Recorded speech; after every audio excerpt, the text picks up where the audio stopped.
Apa itu ikhlas? Ikhlas. Yang pertama menurut Imam Fudel, waruina an Sayyidil Jalil Abi Ali Al-Fudail Ibn Iyad rahimallahu qala tarkul amal li ajlin nas riya riya wal amal li ajlin nas asyirku wal ikhlas ayufika Allahu minhuma.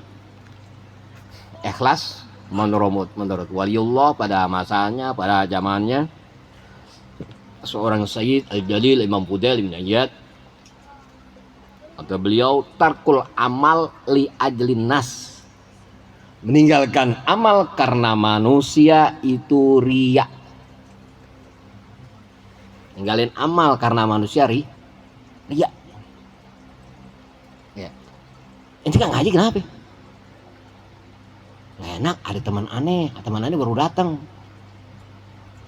Udah ya, teman inti mau Islam kek, mau non Islam kek, ketika inti punya kewajiban, inti pasti jalan.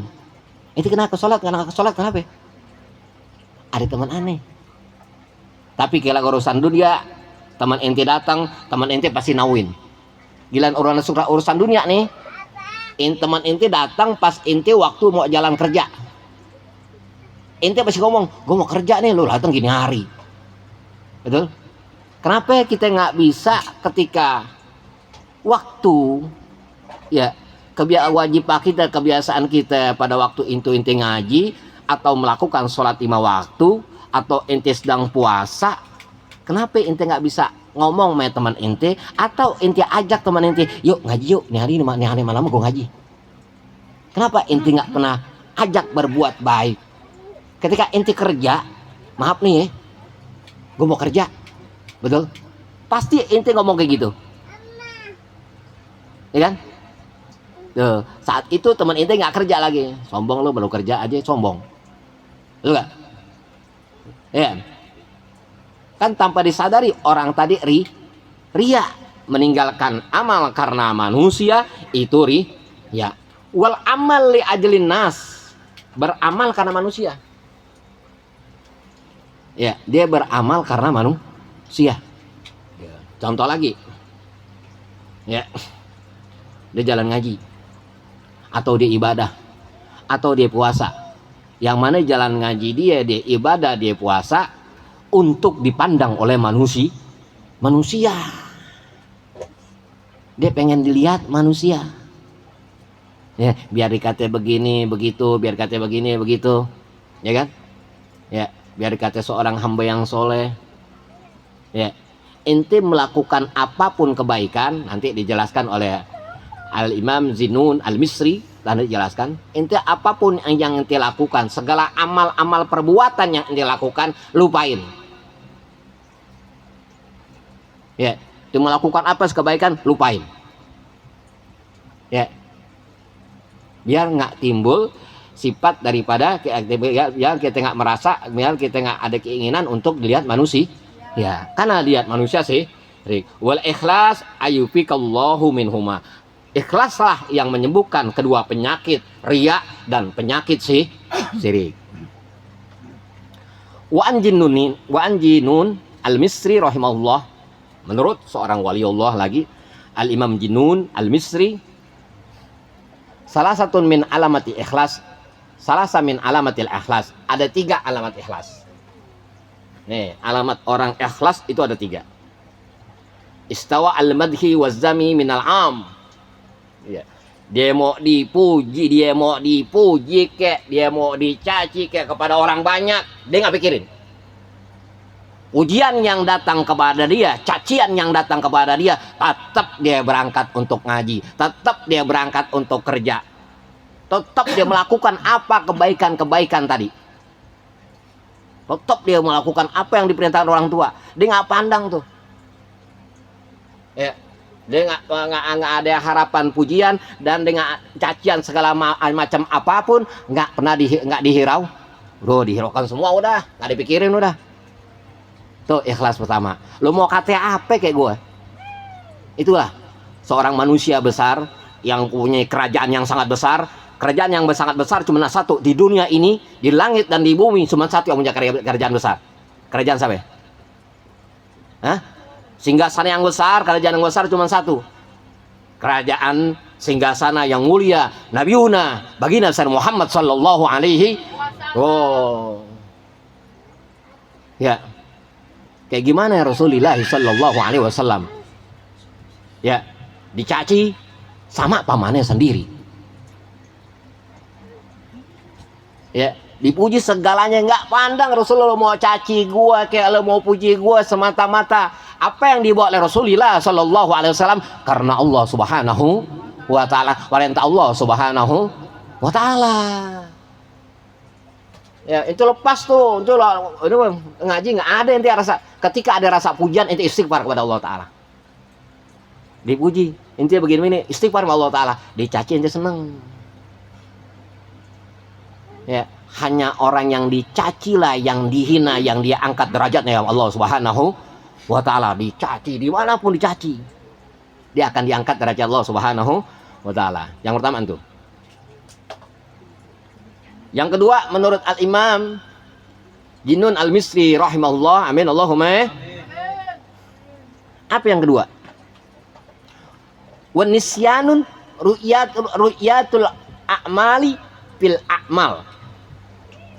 Ente lupain segala amal-amal apa yang ente perbuat, ente lupain semuanya. Ya. Itu padahal habis ibadah 100 kali, ente apa? Padahal habis ngaji kemana-mana, padahal ente habis sedekah, ente lupain itu semuanya. Segala perbuatan yang ente buat, segala amal-amal yang ente buat, perbuatan yang ente buat, lupain semuanya. Itu ikhlas. Ya, kalau kata orang Betawi, ikhlas. Ya, kata orang Betawi, bukan kata Imam Jalisri. Kata orang Betawi, inti buang air. Te buang air kebelet, aduh. Ya, yang inti ada tengah-tengah perempuan yang indah dah. Singgasana yang besar yang cakep, inti mau kebelet buang air, inti nggak pernah pikirin tuh dunia segalanya. Bagaimana gue bisa buang air? Sampai keluar keringat dingin, betul. Orang udah lupa dunia, itu tanda ikhlas. Dia buang air tadi itu. Berbet, ya. Sampai mencar tuh kan, ya kan?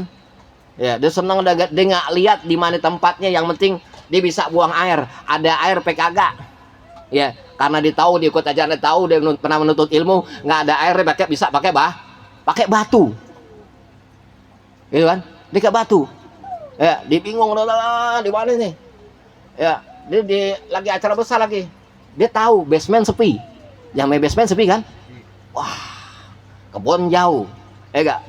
Mau harus berak ke basement tak kan? WC penuh tuh kan. Di basement dia boker. Betul kan? Habis boker dia senang banget, ya kan? Dilap-lap pantatnya ban mobil tuh. Karena tidak ada batu. Ban mobil termasuk hal yang kasar, bukan? Loh, pas gitu Allah senang banget ya. Betul. Ketika tadi terbuang kotoran tadi, apa orang tadi memikirkan kotoran? Padahal kotoran tadi hasil daripada makanan-makanan yang enak. Apa dia mau jilat kotoran tadi? Paham ini? Inti ketika beramal, inti jangan pernah jilat amal inti. Paham? Ketika ente punya amal, ente beramal, ente ngaji nih hari, ente sholat 5 waktu, ente puasa Ramadan, ente jangan pernah jilat amal ente. Apa ya ente jilat? Ente jangan merasa ente berbuat. Itu ketika ente merasa berbuat, ente namanya jilat amal ente. Paham ente? Tuh, namanya ente jilat amal ente. Itu jangan pernah merasa. Emang sudah menjadi kewajiban seorang hambanya Allah Subhanahu wa taala. Allah jadikan jadi dunia cuman untuk taat kepada Allah taala. Inna khalaqtul jinna wal insan illa ya budun, tidak aku jadikan jin dan manusia kecuali dia untuk beribadah kepada aku. Emang udah sepatutnya. Begitu banyak nikmat Allah yang berikan kepada kita. Kenapa ya kita nggak mau? Gilang berak kita bingung. Tuh tadi tuh orang tadi kan nggak mungkin jilat kotoran. Padahal kotorannya masuk dari dari makanan yang enak. Dia makan daging kambing, dia makan anggur, dia makan durian montong. Betul kan?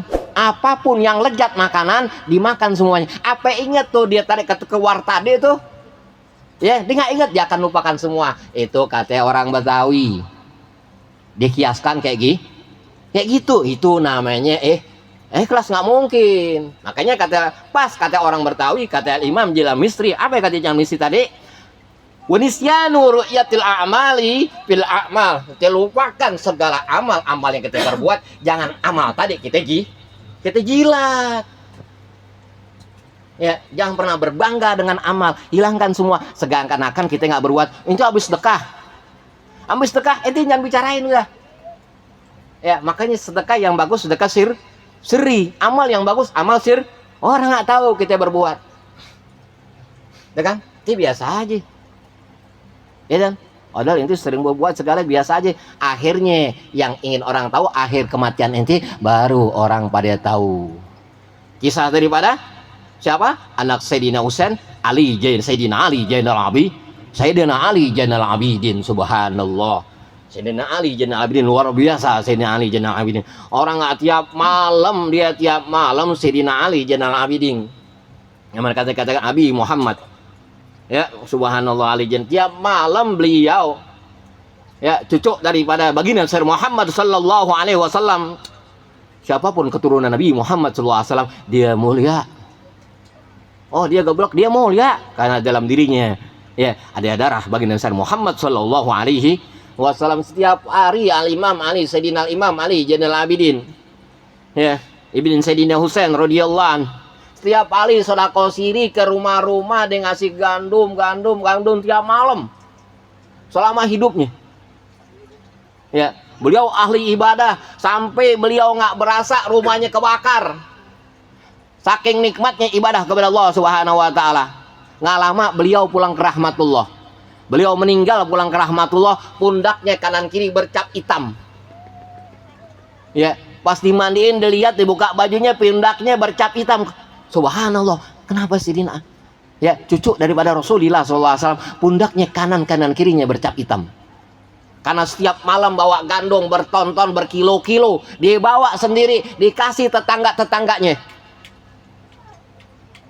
Ya, apa ada seorang yang dia tahu dengan pandangan ilmu agama, ya, yang dia bisa berbuat kepada cucu Rasulullah sallallahu alaihi wasallam, Sayyidina Ali Zainal Abidin. Ya, orang-orang sekarang ketika tahu pandangan agama hanya memperkaya diri dalam agama. Ya kan? Hanya memperkaya diri dalam agama.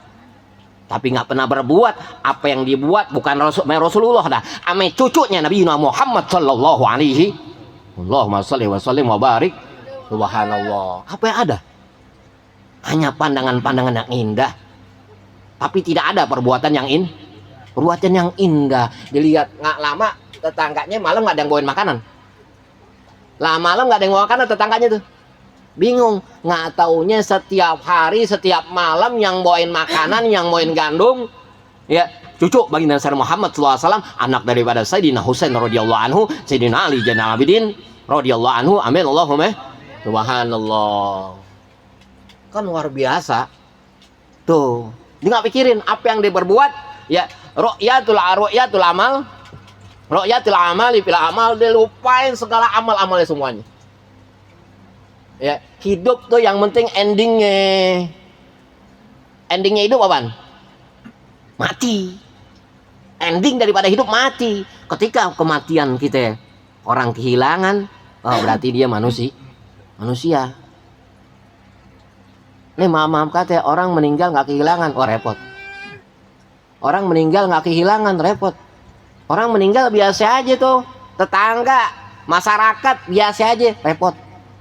Makanya pentingnya majelis ilmu. Ketika dia duduk di majelis ilmu, pentingnya datang ke masjid, pentingnya datang ke musola, pentingnya datang ke majelis maulid. Ketika dia datang, dia biasa datang ke majelis ilmu, dia biasa datang ke masjid, dia biasa datang ke musola. Nggak lama dia meninggal, orang kehilangan, ya Allah, dia biasa sholat jamaah. Orang bakal selalu menyebut nama baiknya dia. Orang selalu menyebut kebaikan dia. Yang dia tadi sipulan yang ketika tahu makna ikhlas dia perbuat. Padahal di setiap ke masjid, ke musola, datang majelis taklim, dibawa duit 1 juta, dimasukin diam-diam. Masjid nggak punya duit, mau bangun musola, nggak mau majelis taklim, mau bangun, dimasukin. Tanpa sepengetahuan siapa ya? Siapa? Dia karena dia paham dengan makna la haula wala quwata illa billahil aliyil. Nggak ada daya dan upaya. Ya, semua semata-mata pertolongan Allah. Diberi rezeki kita semata-mata karena Allah Ta'ala. Diberi apapun selama di dunia semata-mata semua karena Allah Subhanahu wa Ta'ala. Kita nggak punya apa-apa, kita nggak punya daya dan upah. Oh ya, aduh biasa aja. Lemah manusia itu lemah. Tadi manusia tadi yang pulang ke rahmatullah, orang pada kehilangan. Makanya manfaatinlah ketika kita hidup di dunia, bisa membawa kebaikan kepada sesama manusia. Apalagi manusia tadi dia nggak tahu ketika berikan kebaikan ini dikatakan sodako sirri, perbuatan yang sirri. Nih ya, ketika ente ngaji di mana ente jangan pernah bangga hilangin semua yang ada perbuatan kita dengan segala pengetahuan yang kita dapat daripada guru-guru itu yang kedua. Yang tiga terakhir,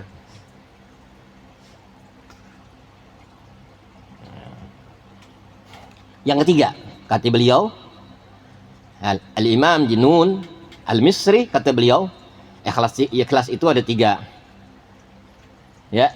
Tadi yang pertama udah, yang kedua udah, sekarang yang ketiga. Wa iqtada'u sawabal amal fil akhirat. Apa yang dilakukan dia nggak mengharapkan dunia, segala perbuatan sedekah dia nggak mengharapkan dunia, yang diharapkan akhirat. Kenapa? Nih orang tahu akhirat negeri yang selamanya, negeri yang bako, yang tetap untuk selamanya. Dunia alfaniun rusak, wahalakun, lalu dunia halakun rusak, paniun sirna, nih yang namanya dunia. Dia tahu, dia ngarapin pape. Tuh pun kalau balik semuanya, ya emang karunia dari Allah. Ya, nggak ada harapan. Kisah daripada sahabat Rasulullah Sallallahu Alaihi Wasallam Abdurrahman bin Auf radhiyallahu anhu. Ya, orang kaya raya di zaman Rasulullah Sallallahu Alaihi Wasallam. Di saat itu orang jual korma pada busuk semua korma. Tuh korma busuk semua, nggak ada yang mau beli korma. Ya, beliau tahu Abdurrahman bin Auf. Nah, kesempatan aneh nih jadi miskin. Orang kaya pengen miskin diharapin akhirat. Dia beli ya korma busuk seharga. Ya, seharga kok 10 kali lipat seharga korma matang. Orang yang jual korma bingung, inti gile kali Abdurrahman. Nih korma busuk kenapa inti hargain seharga 10 lipat kali korma matang? Udah ane beli semua korma inti. Kumpulin yang punya korma busuk semua, kumpulin semuanya. Sampai ane nggak punya duit. Dia beli semua itu. Masukin ke rumahnya bertonton korma busuk. Nggak lama datang orang Habasyi, ya orang Ethiopia datang, ya nggak ada penyakit yang nggak bisa disembuhkan kecuali orang tadi makan korma busuk. Datang ditanya, ya siapa yang punya korma busuk di sini? Oh ada loh. Buat apa nih? Buat penyakit. Ya nggak ada, karena nggak ada penyakit di Habasyi tanpa diobatikan, tanpa dia makan korma busuk. Dia datang ke Abdurrahman, sahabat Rasulullah SAW, Sayyidina Abdurrahman ibn Auf radhiyallahu anhu, dia datang serat. Ya Abdurrahman, katanya inti punya korma busuk. Emang buat apa? Ya di bangsa aneh orang pada kena penyakit banyak banget. Puluhan orang kena penyakit banyak banget. Kalau orang tadi nggak makan korma busuk, orang tadi nggak sembuh. Mana korma busuk inti? Ada no? Di gudang. Ada baru tonton, aneh bayarin, ya 100 kali lipat seharga korma matang. Tadi 10 kali lipat, 100 kali lipat seharga korma matang. Si Abdurrahman udah enak-enak pulang ke rumah, dia senang, udah miskin, dia bisa ibadah, datang orang Habasyi kaya lagi, bingung, kaya lagi, betul? Artinya hidup jangan ketika inti berbuat, jangan pernah takut susah ketika perbuatan inti semata-mata karena Allah dan Rasulnya, karena akhiratnya Allah Subhanahu Wa Ta'ala cepat. Ya, kan kata orang ada, ya benar tuh hadis benar, dilipat gandakan. Tapi kan kalau takut nggak ikhlas kan repot. Ya kata orang tuh, Ya, satu kalau untuk sodako 10.000 Allah lipat gandakan menjadi 10 kali lipat jadi 100.000.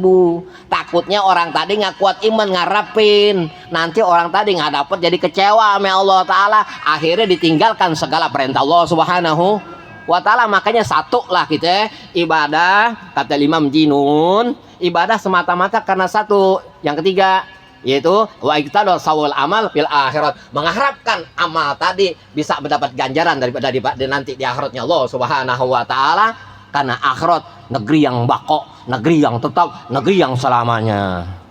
Apa orang yang dikubur masih hidup lagi? Apa orang yang saat ini meninggal bisa bangun lagi? Selamanya. Ya, makanya kita berharap apa yang kita perbuat, satu harapan ente karena akhiratnya Allah Subhanahu wa Taala. Ya, biar timbul ikhlas pada diri kita. Al-Fatihah.